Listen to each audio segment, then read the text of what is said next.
Baina, nondik hasiko gara? Lehenik ikusi zer hobetu behar dugun. Ze subentzio dauden ikusi behar da. Zer finantzaketa behar dugun. Inbertitu efizientzian errazagoa da orain. Egin zure hobekuntza plana, ezagutu behar duzun finantzaketa eta eskura dituzun laguntza eta kenkariak. Sartu birkaitze eraginkorra.laboralkutxa.eu simulatzailean.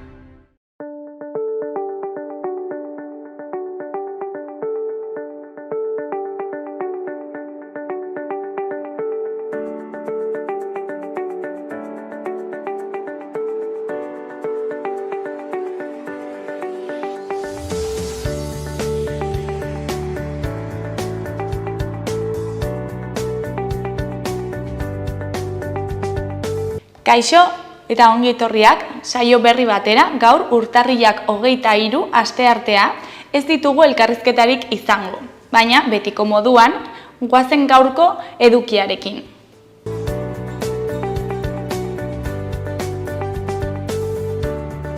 Goazen orain gaurko efemerideekin. Gaurko egun batean, 1788an, Carlos Laugarrena Espainiakoa errege egin zuten. Urte batzuk geroago, 1857an, lurrikara batek 13.000 hildako eragin zituen Napolin. Egun berean, baina 1935ean, errepublikar, sozialista, komunista eta nazionalista euskaldunek Fronte Popularra osatu zuten. Eta bukatzeko, 1985ean, Marraketxeko Medina gizartearen ondare izendatu zuten. Gaurko lerroburuak ikus ditzagun.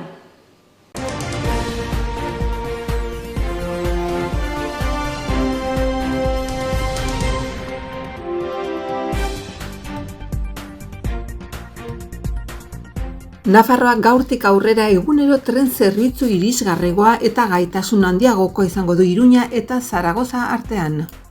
Nafarroko gobernuak egiaztatu du Espainiako gobernuak eutsi eginten diola azpiegitura estrategikoak finantzatzeko konpromisoari hala nola, prestazio handiko trena eta 121 errepidea.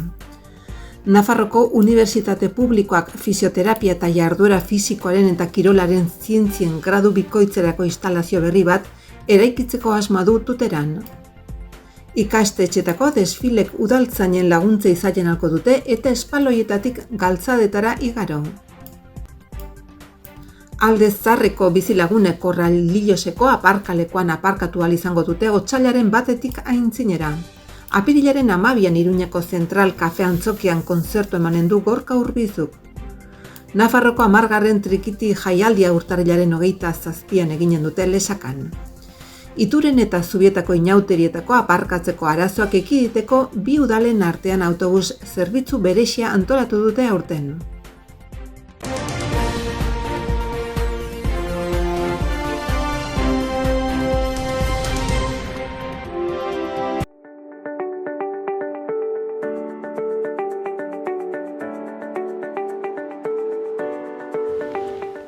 Aste honetarako agenda ikusiko dugu. Asteartean alde batetik Eichmann Jerusalemen liburuaren aurkezpena egongo da Karrikiri elkartean, Iruñan.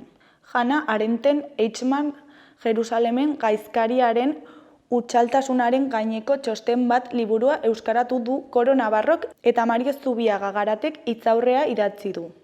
Arratsaldeko 7:30 Karrikiri elkartean zientzia politikoetako irakasle Mario Zubiagak liburua aurkeztuko du. Beste alde batetik, Mendillorriko liburutegi publikoan 6:00 Txuria den isiltasuna izeneko ipuin kontalaria egongo da 4 urtetik gorakoentzat. Asteazkenean, Arrosadiako liburutegi publikoan arratsaldeko 6:00 ipuin kontaketa egonen da. Ordu betez, Maitane Perezek txikienei ipuin berri eta zirraragarriak kontatuko dizkie, mota eta jatorri guztietakoak. Euskarazko jarduera izango da 4 eta 8 urte bitarteko haurrentzat. Ostegunean, alde batetik ipuin kontalaria egongo da Artarrabiako kultur etxean. Betiko ipuinetaz asperturik Jaione Urtasun ipuin kontalariekin. Liburuetako pertsonaia eta istorio erakargarrienak bildu ditu bestelakoak kontatzeko. 4 urteko aurrei zuzendutako ikuskizuna da. Arratsaldeko 6:00 abiatuko da. Sarrerak doainik izan da. Bestetik, irakurle txokoa euskaraz Sanduzelaiko liburutegi publikoan, urtarrilaren 25ean arratsaldeko 7etan. Fertxu Izquierdo idazleak koordinatuta. Arkaitz Kanonen Ni ez naiz Mikel Laboa izeneko liburua izanen da eztabaidagai. Ostiralean, alde batetik, Ipuin kontalaria Artikako udal liburutegian. Ipuin kontalaria kontu kontari ibiliko da Artikako liburutegi publikoan. 4 urtetik gorako aurrei zuzendutako saioa da eta doakoa da. Aldez aurretik ostegunean gonbidapenak banatuko dira liburutegian. Beste alde batetik, Ibai Ahoak liburuaren aurkezpena egongo da Iruñako Katakrak liburutegian. Aritz Pardinaren estreinatutako liburua da Ibai Ahoak, filosofian lizentziatuta bere formazioaren ejeak eta egunerokotasunak eragindako kezkak ekarri ditu Orriotarra. Aforismoen bidez eta literatura eta filosofiaren arteko mugak jorratuz hainbat kontzeptu eta ideiaren inguruko gogoetak eskaintzen ditu. Arratsaldeko 7etan Katakraken. Bukatzeko, Hotz Ikara kontzertua Burlatako gaztetxean. Hotz Ikara da lehenbizikoz oholtza baten gainean igarotzen garenean sentitzen duzuna, beldurrak eta arazoak bide batez mahai gaineratuz. Gaztetxea beti izan da talde eta artista berrien babesleku. Sentimendu horiek oholtzaren gainetik behekaldera transmititzeko espazioa. Hau da, Hotz Ikara horiek amorru bihurtzeko lekua. Horren baitan, Hotz Ikara Burlatako gaztetxeko kontrakultura aretotik sortua da. Belako taldeak Sigo Rodando diskoa aurkezteko neguko biraren baitan izango da Burlatako gaztetxean. Haiekin batera, Leitzeak, Txuleria Joder eta Arima Zaurituak DJa izango dira. 8etatik aurrera, sarrerak 10 euroren truke. Larun batean, alde batetik, Egun Motelak aurkezpen kontzertuak Iruñako Aintzina tabernan. Egun Motelak Iruñeko musika kolektibo neurriak kontzertuak antolatu ditu Aintzina tabernan. Bris, Okimoki eta Nakar taldeek eskainiko dute kontzertua eta gero pintxadak antolatu dituzte Arima Zaurituak eta Gama Rafito Xuxeren eskutik. Sarrerak momentuan bertan. Beste alde batetik, Juslarrotxa Zibiboxean 11etatik 12:04 arte, arte laborategia familia artean bilduma ilustratuak. Ez da kaxa bat, izena du eta familiendako lantegia da, elkarrekin sortu, imaginatu eta gozatzeko. Saio bakoitzean, artista baten mundu magikoan murgilduko gara, gure adieraz moldea eta komunikazio moduaren bila. Lantegi bakoitza bukatzerakoan, erakusketa txiki bat sortuko dugu elkarrekin lan guztiak bilduta. Nahi duen jende orok gure sorkuntza lanak ikus ditzan.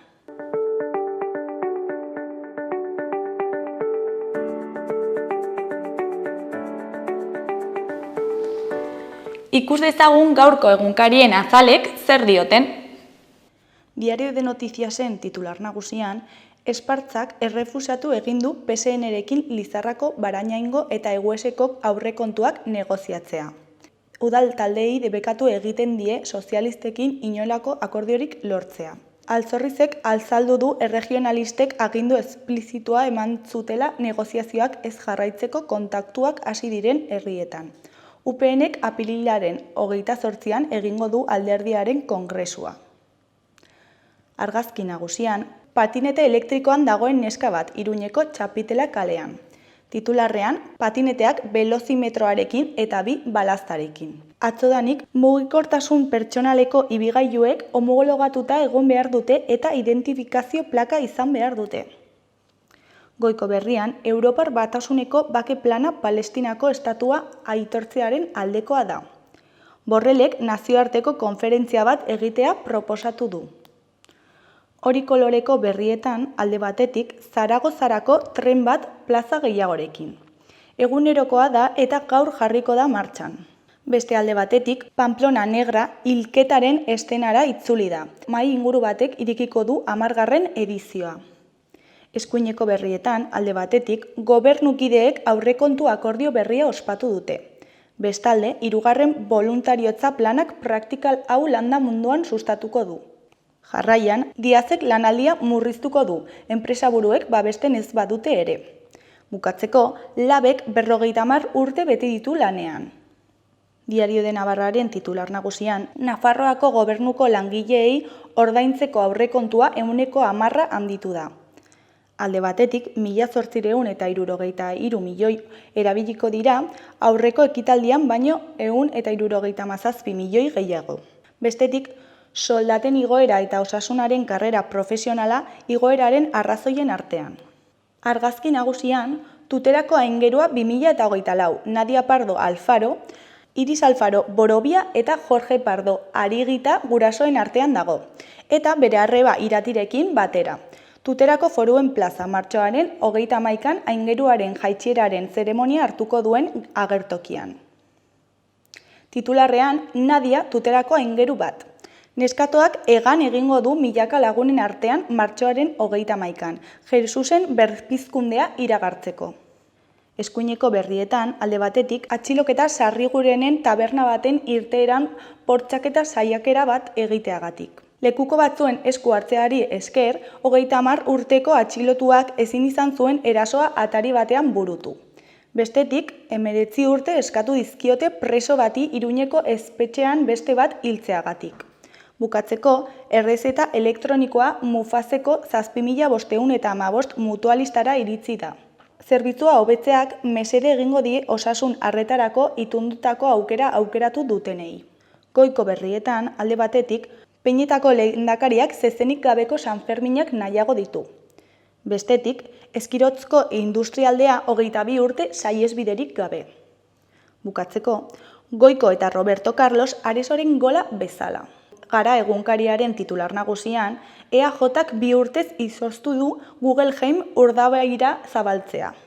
Hauteskundeen atarian hirigintza tramitazio konplexu batekin eta museoaren kupula ipar-amerikarra berritzearekin patronatuak proiektuaren bideragarritasunari buruzko hausnarketa adi bat ireki du. Argazki nagusian, bonbardaketak Gazan. Titularrean, pazienteen 80%ek gerra zauriak ditu. Amputazioak, garezur buruko odoljarioak, agerriko haustura larriak eta bat. Dio Aldo Rodriguezek, MSFko mediku kirurgilari mexikarra dena. Eskuineko berrian, EH Bilduk eta EPIuk aurren legea hobetu dutela diote. Beheko berrietan, alde batetik, novela bat egin dut harriduratik, dio Txani Rodriguez idazle eta kazetariak. Bestalde, argindarra 10% inguru igoko da Ipar Euskal Herrian. Artefaktua atalean, dispertsioa martxan jarri zuten egunean. 1987ko urtarrilaren 23an, 12 euskal preso eraman zituzten Darokara, Okainara eta Huesca Herrera de la Mantxatik. Lekualdatze horiek sakabanatze politika baten hasiera suposatuko luke, eta presoak eta haien ingurukoak zigortzea nabarmen areagotu zen. Berriaren titular nagusian, zeregin handia dago Andren ordezkaritza politiko, sozial eta ekonomikoan, dio Miren Elgarrestak, Emakundeko zuzendaria eta Goiko argazkian ateratzen dena. Indarkeria matxistaren biktimek arreta integrala izateko zerbitzua moldatzen ari da Emakunde. Zaintzaren lidergoa erakundek hartu behar dutela dio. Beheko argazkian Arkaitz Kano dugu banku batean eserita. Honen hitzetan, poesia gabe ezer ez dabil, ez eguneroko bizitza, ez novela bat ere. Ezkerreko titularrean, plastikoa bizilagun. Galiziatik azken pinporten berri izan aurretik jada bazegoen plastikoaren kutsadura euskal kostaldean. Plentziako itsas estazioko zientzialeri Manu Sotok eta Alberto de Diegok sakon aztertu dute arazoa. Honen goiko berrietan, alde batetik, 2 urtez geldituko dute Urdaibaiko Guggenheim museoaren proiektua. Bestalde, etengabeko arretako guneetarako plan integral bat nahi du elak Osakidetzak. Bestalde, etengabeko arretarako guneetako plan integral bat nahi du elak Osakidetzan. Azkenik, Frantziak arrantza debekatu izanak haserrea piztu du Lapurdiko portuetan. Goiko berrian, berria ikasgelak Euskal Herriko ikasleen lanak argitaratuko ditu, eta kazetaritza tailerrak emango ditu eskoletan.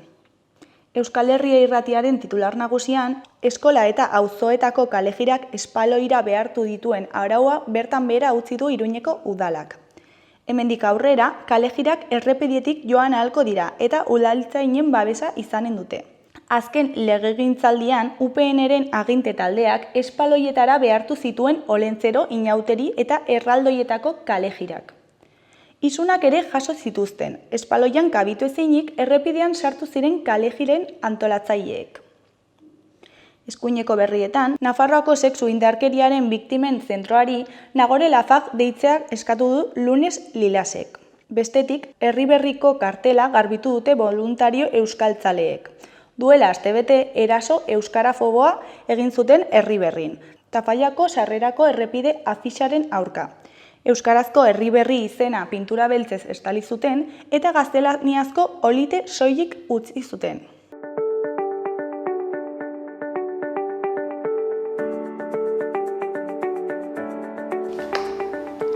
Gaurko eta biharko eguraldia ikusiko dugu orain. Gaur, asteartea, giro eguzkitsua izango dugu.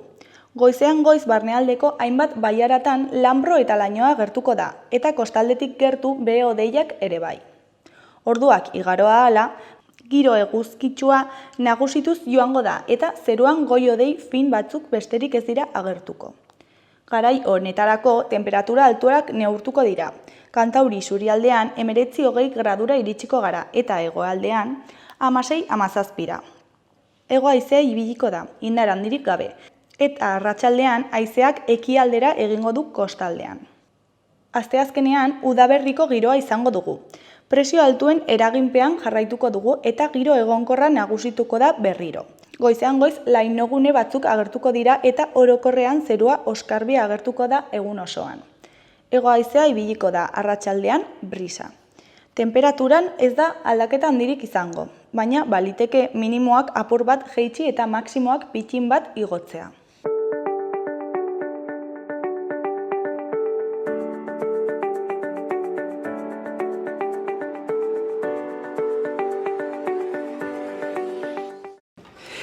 Lekarozko paraje eder eta zaroagarri honetan dago Larraldea sagardotegia. Gaur txotx irekiera da, bertan beraz txotxa egingo da, baitere hainbat jende bilduko da, eta sagardo denboraldiari irekiera edo hasiera emango zaio.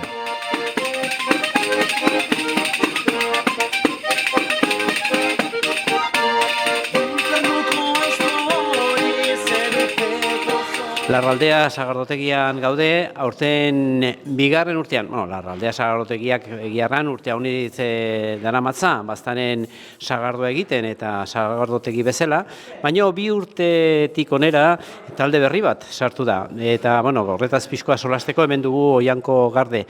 Egunon, Oianko? Baita zoi ere. Ganden urtean lehenbiziko urtea, aurten bigarrena. Bai, guk egierran gehiago hartzen dugu ganden urtean izan zela 0 urtea. Eta hau izinde gure lehenbiziko urte osoa inen duguna. Bai, ze ganden urtean hasi ginen pixket, temporada hasi ginen pixket berandu isago. Kontatu diozu pixket nola sortu zen ideia Larraldea sagardotegekin jarraitzeko? Bale, gu Joalaio kulturelkarteko kidea gara, kulturelkarteak hainbat helburutu baztango kultura eta folklorea bulketzea, eta hoien artean ere badugu Gamixarra izeneko etxea, dolare berantiarra da, 18. mendeko sagardo fabrika bat, eta Joalaiok ere urtean behin kirikoketa besta antolatzen zuen, gaur egun larrazken kulturala deitzen diogune, eta urtean behin sagardoa egiten dugu 18. mendean egiten zen bezala, bere garaian ere egin dituen landalanak, informazioa bildu, eta horren sagardo gintzaikin beti izan dugu harremana, baita Nafarroako sagardo gileikin ere. Jakin ginuelaik, Jesus Angel jubilatuko zela, Xabito Hortzabilen ibili zen erne, eta proposatu zakun berak Joalaioko kide batzu, prese honen ginateken, nolabait ere gure afiziona ordura arte izan zena, ofizio bihurtzeko.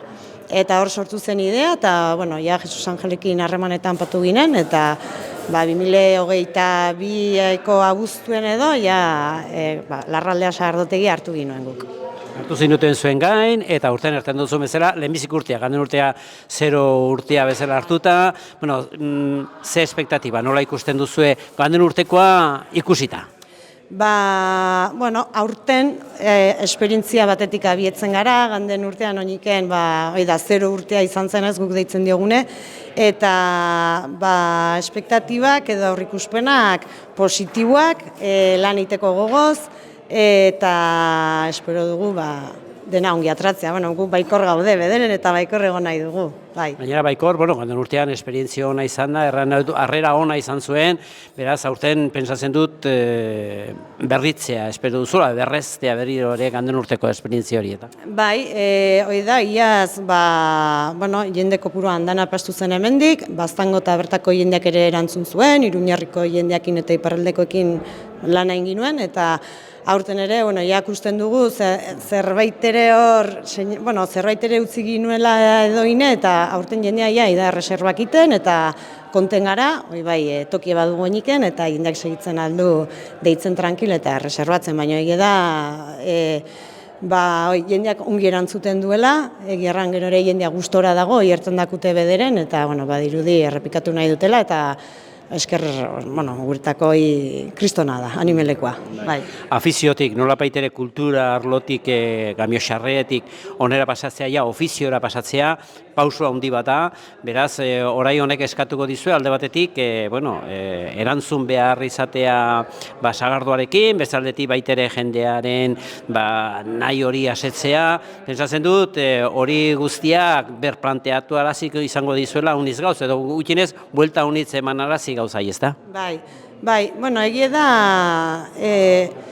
ez garela nolabait ere gure bizitzan zehar lan handi egin dugu, bai herrigintzan, bai gure lanetan, eta hainbat gauzetan, eta horren esperientzia batetik abiatzen gara, sagardogintzan ere esperientzia pixka bat bagin nuen, baina horren nahi dut koordinazio antolakuntza jarduerak egiterako ordenta, badugu oinarri bat, eta orduan egia da lana badela, eta nahi dugula gauzak ongin, baina bederen nolabait ere esperientzia minimo batetik heldu gara, eta horrek ere erresten daku lana. Antolaketa nola antolatua duzue, o nola asmatua duzue? Erraneko nuke, lehen aipatu dut Joala jo, baina ez dut aipatu Eztibeltza kooperatiba, eta hori ere importantea da guretako. Joala joko kideok elkartu ginelaik eta proiektua gauzatu nahi izan ginuelaik, erabaki ginoen kooperatiba sortzea, kooperatibari Eztibeltza izena apatu gineon, Eztibeltza Baztango sagar mota bat da, Eztixuri eta Eztigorrekin batean, eta hor bildu gintuen lagun betzuk, eta badaude osotara bagara 14 kooperatibista, horietako ameka diren nolabait ere soziokapitalistak edo erranen dugun moduen, hortak aparte ere auzolanean eta lagundu dakute doike, eta gero 3 langile, osotara 14.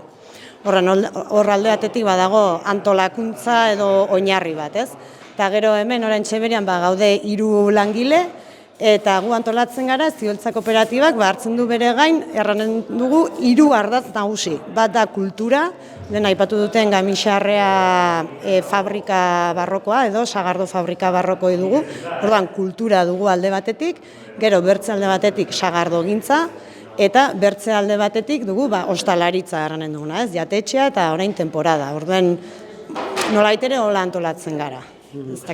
Beraz, antolamentu horrek eskatuko du baita ere, jaia urte osoko lana, nahi dut garai desberdinetan, baina urte osoko lana pentsatzen dut. Bai, hoi da, orai adibidez, gehiago zentratuko gara txotx garaian eta jatetxean batez ere, aldi berian ere sagardo gintza dela eta repartuak ere egiten dugu, banaketak, Nafarroan barna ibiltzen gara sagardoa banatzen, eta uden, eta aurten ere temporadan zehar, badugu asmoa ere bisita gidatuak eskaintzeko gamixarrea dolaretxean.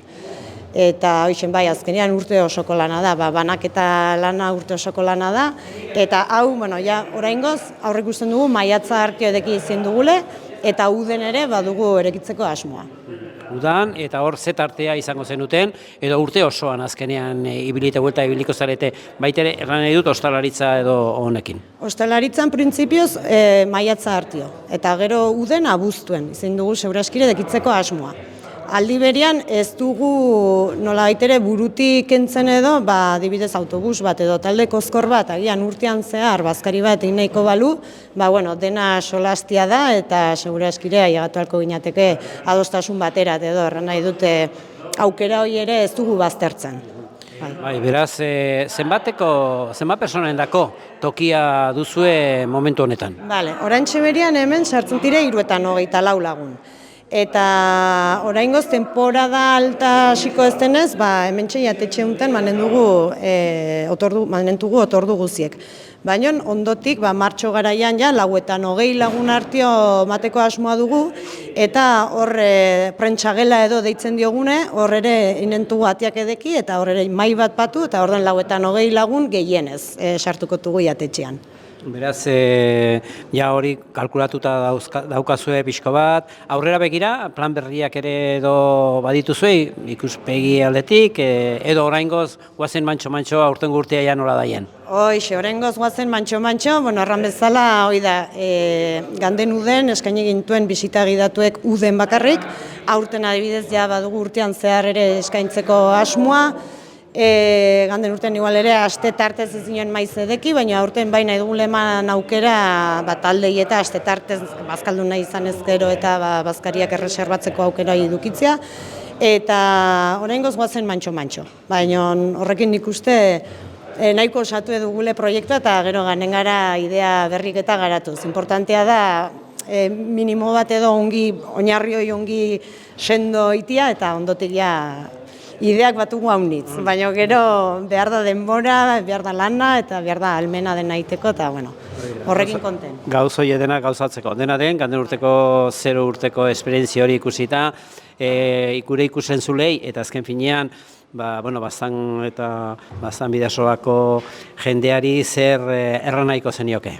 Animatzeko gurerat, gure etxean denak ongi etorri, eta uste dugu gure berezitasun bat dela edo, hau sagarrotegi jaia da, herrikoia da, herritik mendialdean kokatua gaude, dago animeleko biztazoragarri, ez da toki goxua da, eta animatzeko eta hurbiltzeko gure gana, eta bereiek zaun dezatela, eta bereiek errain dute.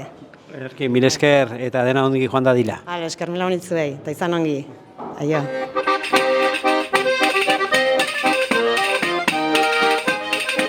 Eta orain, Xabi Torresekin egongo gara, Larraldea sagardotegiko aurtengo sagardoa nolakoa den jakiteko, baina, ona. Ona da, ona, bai. Zenbat sagarra denetara erabili duzu eta zenbat litro atera dira? 35.000 litro kilo inguru erabilitugu, dena baztango sagarra, eskuz bildua, badakigu sagarroi ze etxetatik heldu den, ze parajetaik, eta zein den azkenean kupela bakotxan sartu dugun sagarra. Eta atratugu 22.100 litro, eta da produkzio xume bat, konparatuta Euskal Herrien dagoen produkzioekin, baina horrek ere ematen dizkigu zenbait abantaila, sagardoa dastatzen bali meduzue, jakin gotuzuenak. Beraz, erranduzu, dena aurtengoan baztango sagarra. Dena baztango sagarra da, eta, lekaroztik gehiena, hemen badago sagardi kozkor bat eta hemendik lekaroztik gehiena, baina baita ere azpilkuetatik, arizkundik, lizondotik, iruritatik, eta uste dut denak erranditu dela. Falta bali meda baton bat... Iruritatik ere bai, errandute? Bai, beraz, gainera hori, sagarroiek bildu eta bakotxarekin egin duzu sagardo ezberdina. Bai, badute kupelek, preeminentzia bat, edo gehien bat eginda herri hauetako sagardekin kupel bakotxa. Orden, jarri diogu jatorri, kupel bakotxain nongoa den, eta badago izango da pike hori ere bai, aber iruritakoa hobea den, edo azpilikuetakoa, edo lekauzkoa, edo lizondokoa, edo arizkungoa, eta hori egiten saiatu gara, eta gainera aurten euki dugu makinarian hobetu dugu, fermentazioaren kontrolerako makina bat eta instalazio bat ere indugu, gehonek, eta nabaitu da. Eta sagardoak egirteko ematen alzuten oberen eman dute, kupela bakotxak, eta konten gaude kupela bakoitzak atera duen sagardoakin. Eta bai, ez dakit galdera hori zen edo. Dena den, horrek erran nahi du, sagardo bakotxari atera nahi duzuela nolabaite etekinik oberena sabore aldetik, hor nola jorratzen duzue hori? Bai, erran duzun horrei tiraka, azkenean baztan beti izan da sagarra bere baitetik sortu den lurralde bat, eta merezi zuen ahalik eta baliabide teknologiko hoberenekin egitea, eta hoi da saiatu garena aurten, eta hori da, lortu duguna uste dut. Osea, atzo enologoaren bizita eduki genuen, eta tipoa ere konten zagon, edo ere zorionak eman zazkigun, eta gure badaki gure, aski sagardo onatra dela, bai. Egin daiteke, baztango sagarrakin sagardo bikaina. Ze sagar mota erabili dituzue? Denetaik, badago baztanen sagar izenak badaude, izenak eta izenak nahiz eta desberdinak izan beste sagarrekiko batzutan izana berdina da, eta orain gaude azterketak egiten ja hemengo bildu ditugun izen horiek, azterketa genetiko bat eta organoleptiko erraten zaio, eta ikusteko ja desberdinak diren bertze sagarrekiko, Igual Gipuzkoan, Nafarroako bertze partetan edo Akitanen arpatzen ditugun, edo Iparralden arpatzen ditugun sagarrekiko. Baino holaxen, sagar mota desberdinak erabilitugu, eta badaude denetarik, baina baztango sagarrak ere bai, Gipuzkoakoak ere bai, ikusi behar dugu orain, hala ere, zeintzuk diren, denak dire baztangoak, denak dire baztanen bildutako sagarrak, baina ikusi behar dugu orain, nahi dugu aztertu, baztanen bildutako izen horiek, zeintzuk diren baztangoak, edo zeintzuk diren, baztango izena duten, eta bertzelekuetan arpatzen diren sagarrak. Edozein kasutan, dena aipatu dugun bezala lehen, baztango sagarrekin da, bai. Horrek nahi du, oraindik ere, datorren urtera begira edo aurrera begira, baita ere sagar gehiago biltzerik izango duzuela, baztan aldean diot, posible bada? Sagarrak ematen du 2 urtero. Baztanen urte pareetan ez du ematen, eta ez pareetan ematen du. 2023ko uzta da hau, orduen baztango sagarra da, baztanen bildutako sagarrakin egindako sagardoa da. Eta sagar urtea ez denetan, badugu suertea, nola gure produkzioa txikia den, adibidez, Iparraldean, izpegi pastute, edo Ibane Garazi ondoan izpuran adibidez, daude sagardik ozkorrak ere bai, kontrara ematen dutenak. Eta orduen, sagar urtea zenetan, saiatuko gara, benpin, leku horietatik sagarra ekartzen uneta. Hoi da, saiatuko garen egiten, beti mantentzen pixket, kontinuidade hoi. Eta, saiatuko gara, kanpotik ez ekartzen sagarra. Nahiz eta batzutan, beharrezkoa izango den, kanpotik hartzen sagarra dudarik gabe ez. Baina, gure erronka, oain hasi berri gara, lehenbiziko urtea da.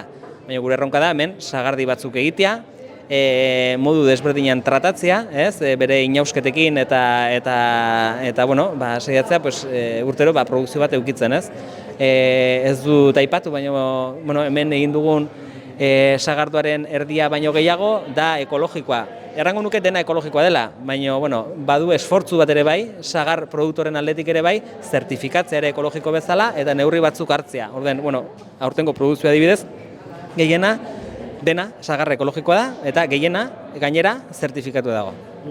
Horrek nahi du, aurrera begira, zuek zeuk egin behar duzuela sagardi horiek antolatu, edo norabait ere espero duzue norbaitek edo jende gaztea edo baita ere hasiko dela agian sagarra jartzen.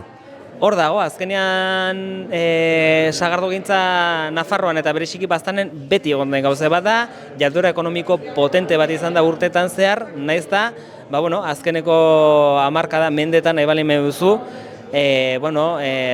baztertzen ganden ez, artoa zen bere garaian, diru gehiago ematen zuen zerbait, ardoa ere modan patu zen, baino sagarra azten da hemen, eta sagarra berriz ere berpizten nahi da Nafarroan, badago sagardotegi berri bat ere bai, gazte batzuk abian jarri dutenak, 40 piko urtetako gazte batzuk, abian jarri dutenak hor perkatzenea edo madotzen, eta bagoaz pixkanaka berriz ere, gure lekue hartzen Nafarroan, sagarrarekiko, ez da bakarrik, eta guk beti ezagutu dugu Gipuzkoa, igual sagardo ekoizle handienetakoak bezala, sagardotegi handienak dauden lekue bezala, produkzio handienak, baina Nafarroan ere badaude sagardogileak, badago sagarra, badago kriston aukera, eta gainera badugu gure berezitasuna ere bai, orain presentatzen ari zaigun mundua, da pixket, sare sozialen algoritmoekin pixket jaten gaitu, multinazional pila bat daude, baina etorkizuneko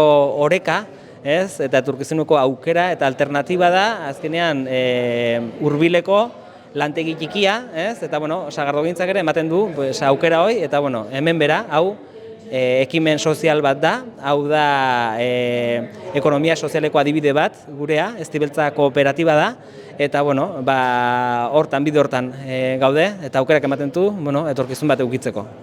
Zenbat sagar, zenbat litro tarat iristea espero duzue, edo honekin mantentzea nahiko iduritzen zaizue? Alik eta gutxien. Gure asmoa ez da orduen eta litro gehien sortu alduen eta hobe, ez da gure asmoa inondik inora. Sagarrotegi hau ez dugu bikoitza izatea nahi, eta nahi dugu bere neurriko kontu batekin. Eta hemen egiten bali ditugu 22.000 edo iaz bezala 55.000 litro, hoi izango dira gure tartea, eta gehiago egin behar baldin badelako eskara, bertze sagarrotegi bat sortuko da. Beraz, nolapaitere pixkoat antolatua duzue, baina komentatu diazu, erran duzu hainbat sagar mota, hainbat herri, izenak ere jarri diozue, kupel bakotxa, herri bakotxakoa. Kupele baute beren izena, eta izen horiek daude pixket Joalaio kultur taldeakin zer ikusia duten jarduera hortan, aurten 25 urte betetzen du Joalaiok, hori ere bai erran barra da, eta kupele bakotxa badu bere izena. Baina identifikatu dugu ere kupel bakoitzaren barnean dagoena, eta kupel bakoitzaren barnean dagoena da herri bateko sagarra edo paraje bateko sagarra, eta sagar mota batzuk, eta identifikatu dugu, ere zeintzuk dauden zertifikatuak, zeintzuk ez, eta ze parajetatik heldu diren sagarrak, eta ze sagar mota diren kupel bakoitzan erabili direnak, hori da induguna urten, bai. Beraz, jendeak edaten duenean, aukera izango du baita ere, edan ondotik edo edan aurretik ikusteko nondik datorren berak edaten ari dena, ez da? Ez da baidatzeko eta defenditzeko bakotxe gustatzen zaiona, eukiko duen hemenpin, aukera, bai. Ederki, Xabi, eta gaurko egunean zer espero duzue? Gaurko egunean, bingoan hastia, espero dugu, izan da, uste larriena izan dela orain artekoa, dena hau sagarrotegi ikipie da, eta da, edo biltegia, edo fabrika, edo jangela. Eta egon gara fabrika izan zen azken aldiz, eta egon gara dena garbitzen, berritzen ezaki zer, eta jangela dugu, jendia etorriko dena jatera, bazkaltzera, sagardu da estatzera, eta espero dugu gaur egun polit bat eukitzea, eta benpin egitea simbolikoa den egitasmo hau. Gaur egun, jantoki berri horietan, normalean baitere zer jaten den, zer edraten den azaltzen da, modu berexian batzuetan, zuek ere hori etortzen den guztiei egingo diozue? Guk azaltzen dugu beti, etortzen denai, zein den proiektua. Hoi ustut mezu bat ematea ere bai olako lekuetan ere, lantegien eta enpresen zeregina dela, ez? Badugu olako zerbait soziala ere bai eskaintzen alduguna, eta bai, hemen bertako produktua dugu, bakailua ez ezik, ez? Hoi ez dugu bidasoan eskuz arrantzatzen, hoi karri behar da kanpotik, baina gainerako guztie, saiatzen gara bertan erosia izatea, eta bertako produktua izatea. Orden, hoi bera ere, esplikatzen dugu guk paper baten bidez ere, mai gainetan jarrita, nondik heldu den, ze produktorek egin duen, eta zein den bere telefonoa ere, bertako haunitz ere, etortzen dena, interesatua baitago gasnau edo bertzarekin, edo arrautza hauek nondik etorri diren, eta bar, ez, edo txorizua edo dena delakoa. Orden, hoi ere hemen informazio ere ematen dugu, eta informazioa haunitz da. Ederki, Xabi, mil esker eta sorte hon guzti honekin, egon gara gehiago. Mil esker zuei. Hemen etxo txirekiera honetan ikusten dugun bezala, baita ere aizkolariak hurbildu zaizkigu. Patxi, urtero bezala, sagardo txotxirekiera gustoko izaten duzu etortzea? Bai, altxen da, badu urte zailo bat hemen gabitzila, eta oainik ere oroitzen diegutaz, eta gure poziko oroitzen dien hortan, hemen segitzen dulokun oainikan zutikan. Maite duzu, sagardua eta horrela, ohitura baduzu edo nola? Bai, sagardo denboran, bai. Gero aparte ez, baina sagardo denboran sagardotetan ibiltzen izelken beti sagardukin egiten du edatia. Ardu behar, bestan normalin ardua hortik aparte, baina bestizela guztoko dugu bere sagardo denboran sagardu edatia. Garai batean, apostu egiten ziren, sagardote egiten dute ziren edo aparte egiten ziren. Gaur egun ja hori pixkoat galdu da, ez da inbeste apostuk eta horrelako egiten. Ez, gaurko unin ja ez dago hainbeste pike bat bestiri leheno, garai batean gehiago zon baserritarrate bestiri desafio eta gauza, baina gaur hortan hobetu da, ez da hainbesteko borroka. Beste egiten alduzu desafioa, ez zola grina txarrien, grina honian. Orain ja gehiago txapelketak eta horrela izaten dira, ez da? Bai, behar bada txapelketa sunturi hobetu zein da, gehiago, garai bat ikusuta hauniz gehiago da bain. Garai batin hauniz gutxi zen, iruti bat igual. Behar bada borroka gogorra hori pixko falta ikusten dugu. Bai, gogortasuna. Ederki, baiter ikusten du hemen zure nahia dagoela, Donato, bueno, zuk ere bai, hemen sagardotegian. Bueno, deitio batxuzte eta gu gustora olako gauzetara. Jana eta dati gustatzen zaigu eta, bueno, gustuko dugu, bai. Bueno, eta kirolare bai, oraindik Aizkorean jarraitzen duzu, noiz arte, nola ikusten duzu zure burua? Bueno, gorputzak irauten duen arteko beti segituko dugu, harra hori ez du aldeinen burutik. Eta, bueno, gorputzak laguntzen magatu, handikan, bueno, esibizio eta beste ikiko, nik uste segituko dugu baino urte batzutan. Nola ikusten duzu, etorkizuna? Nola ikusten duzu momentuetan dagoela Aizkola eta aizkolarien egoera? Momentu ongi ikusten dut, aizkolaria hauniz dago, gaztia eta adinbatekoa, baina aizkolaria hauniz da bila, eta gero adie torneo hauniz ere, eta mugitzen da urtean zehar aizkolaria hauniz da orain. Lehen baino, gehiago behar bada aizkolariak, bueno, maila ibar behar bada ez da punta-puntan denak, baina, bueno, badira aizkolari gunak bain. Markari dagokionez, hobetzen direnagoko markak, ez nola ikusten duzu hori? Eta gitu hori, oindikan pixkot hor dago hori, markoiek ez dira iso borratzen, beharko da tinta fuerte xomarra. Beraz, aizkora erramintea hobi izatea ez du oraindik hori zuzendu? Ez, erremintak aspaldik urtetan hemen denak gabiltza australiano aizkorakin, eta aizkoran asuntu ez dut uste problema dela.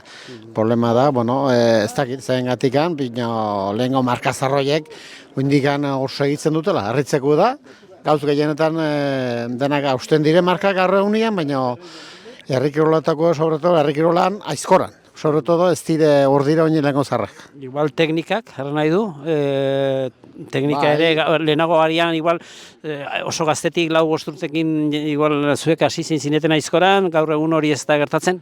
Bai, gaur egun, gaino, ez da gubuzela gu asitzen ginen, lanian, gu ginen kurtituko zailduak, lan gogorra egiten behar bada hortan bai, gaur egun gaztia, ez da hainbertze behartzen gazte demorien, lanian eta gauz horietan oso goxoa azitzen da. Ez dakit horren okerra den, zerbait ere bada hor tarti horretan. Ederki, bueno, uste dizugu esker mila eta disfrutatu. Bueno, eta sagardotegi batean eta txotxireki eran bersolariak ezin falta. Manolo Arozena, zu ere bersoak ja prestatuak edo nola? Bueno, bat dugu uste ez duela bersolari bota sagardotegi etorrita. Ez dakit aberra gaur animatzen garen, baina ez da prestatu berrikan. Etortzen da, basitzen bada grazten da, eta baina bada peligroa gaur ere ez kantatzeko. Bueno, zer suposatzen du zure imaginarioan, sagardotegi batek, ohitura baduzu, gaztetatik, ez, bai? Bai, hori nahiko guan Hernani ingurunetan nahiko gaztetatik hasi ginen sagardotegira eta joaten, eta gero hemen lesakan ere auzon egin ziguten, eta bai, ohitura beti, eta oain zartzera eta gehiago gainera, eta ez dakit hori oso hona den. Hori kontrolatzen nahiko zaila da hori, beti konpromisok eta joan barra eta egin barra, eta bueno, baina gustoko lekua. Sagardotegitan, haunitzetan, haitu behar izan duzu, bersotan? Ez obligazioz, borondatez bai, baina ez bersotara hola joan eta haitu zen du gara, baina ez normalen hola pizkoa kuadrilan edo pizkoa elkar berotu eta hola bai. Bestela bersotara espreski joan eta ez asko. Joan izan doniz, bine gutxi. Beraz, saioak prestatzen direlaik eta horrela, sagardotegitan ez da ohitura handirik izan. Beno, beti izaten diola inaugurazio egunetan eta bersolari gazaltzea eta hori Gipuzkoa aldenta badago ohitura hori ez. Baina ez espreski bersotara jote, ez da igual berso bat botatzea modu hortara bai. Bestela berso saiorik eta sagardotegitan eta garai bat eritxo nomentzian, ez? Bersolariak eraman eta berso saioak, baina aspaldi honetan ez da erabiltzen hori. Garai bateko kontuek gure zaharrak zioten, eta gure ja zahartu gara, baina gure zaharrak zioten batzutan gelditu egiten zirela gaba osoa eta biramona, eta guztia hori ja galdu zen. Hori txirritatik heldu den kontua hori ez, baina ez, zahardoteik beti ematen du bersotako, ez. Normalean jende alaitu gitik era zahardotegian ez, eta alaitzen baldin bazera, bersotan hastea, berso apisko bat hori barrenean da makinak, pero normala da ez, baina bueno. Ez da garai bateko txirritak kontatzen zituzten egunak eta gauak sagardotegitik atere gabe eta hori goitxura hori joan ziren. Ederki Manolo, ongi pasa eta mila esker. Era, zuek ere, bai gauza bera. Lekunberriko Tokialai sagardotegiko nagusi egin gaude, Ismaelekin, gaur txotx irekiera, beraz elkartzen zarete nolapaitere horlako egunetan Nafarroako sagardotegia unitzerakoak, ez da? Bai, gaude sagardotegi produktorek edo sagardoa guk egiten degunak juntatzen gea eta pixkat ematen dio bultzakada txiki bat, bai. Kontatu diguzu, pixkoat, zer moduz funtzionatzen du Lekunberrin? Oso ongi, ja urte asko damazkigu, aurten uste 30. urtea dela, nire anaiak eta nik ematen dugu guain, eta gurasok ireki zuten bere garaian. Eta bueno, hainbeste urte damazkigu pues ja jendea edo klientela badaukau, eta ondo, bai. Eta ze evoluzio izan duzue zuen guratxoak hasi zinenetik, eta zuek hartu duzuen honetan jarraitu egiten duzue, edo, bueno, hobekuntzak, aldaketak? Bueno, aldaketa gutxi.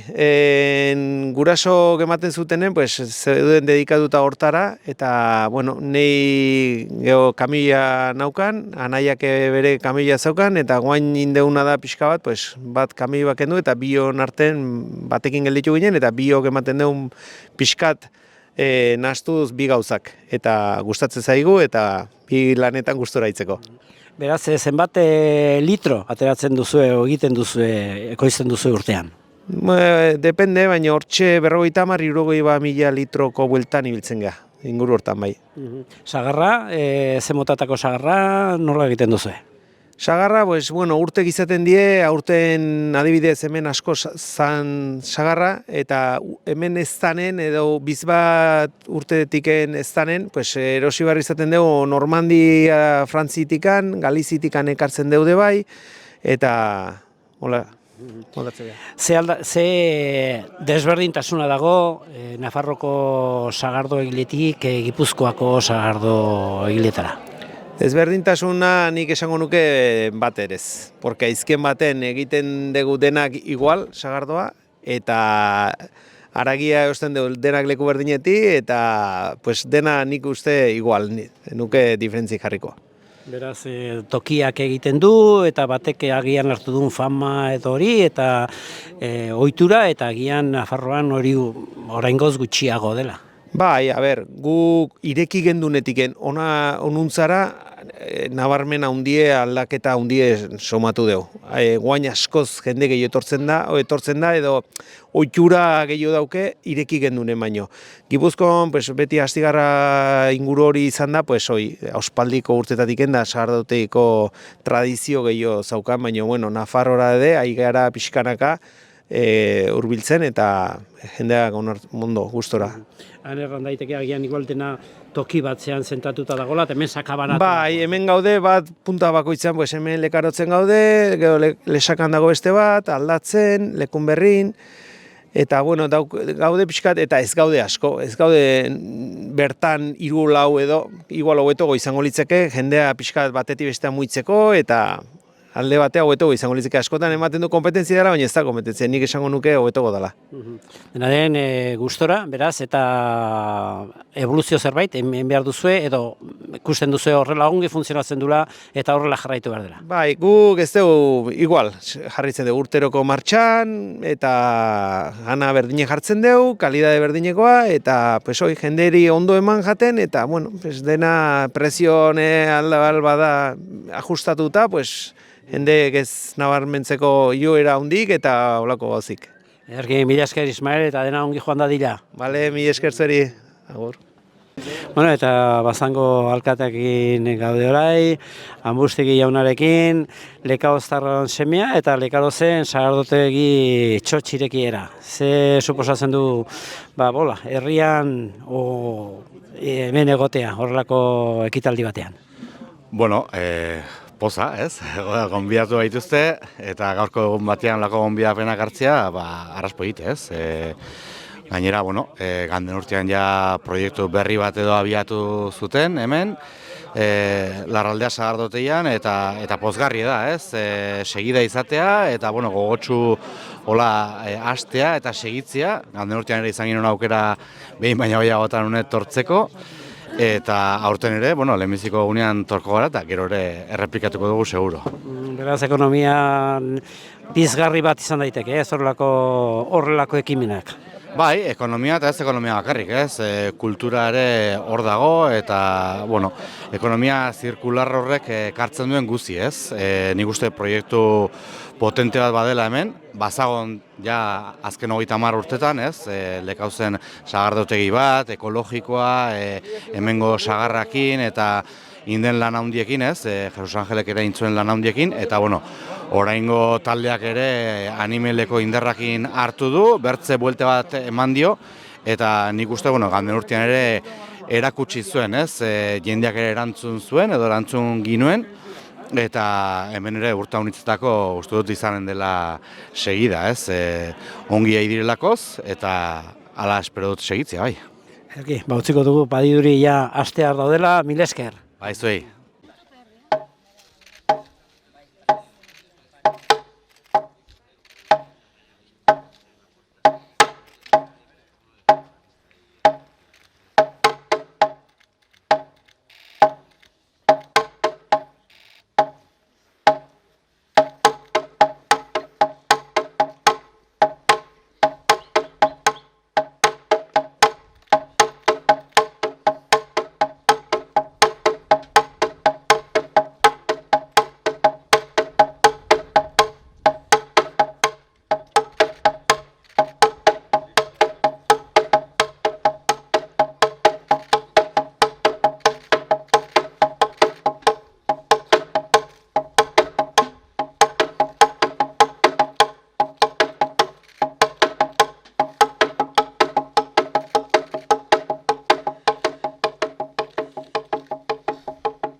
Nafarroako sagardotegi garaiaren erekiera Larraldea sagardotegian eginen da, eta eskerrak eman nahi dizkiogu Nafarroako sagardogileen elkartari aukera hau emategatik.